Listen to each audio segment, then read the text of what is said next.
Hello అండి, అందరికీ నమస్కారం. ఎవరి కర్మకు వారే బాధ్యత వహించాలి అని ఎందుకంటారో మీకు తెలుసా?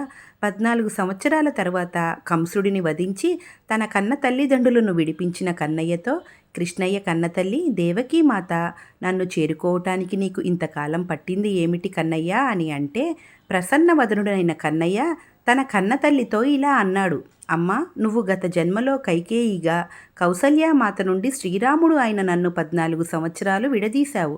మరి అప్పటి కౌసల్యామాత అనుభవించిన వేదన ఈ కర్మ సిద్ధాంతం ప్రకారం నువ్వు ఈ జన్మలో అనుభవించాలి అన్నమాట.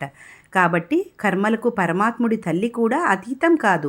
ఎవరు చేసిన కర్మలను వాళ్ళు బాధ్యత వహించవలసిందే అని కృష్ణతత్వం బోధించింది. మనం చేసిన తప్పులను, పాపాలను ఎవరూ చూడట్లేదు కదా అని అనుకుంటారు. కానీ ఆ భగవంతుడికి అన్నీ తెలుసు. ఎవరు చేసిన పాపాలకు వారు శిక్ష అనుభవించాల్సిందే. కర్మ ఎవరినీ వదిలిపెట్టదు. ఈ జన్మలో అయినా మరు జన్మలో అయినా.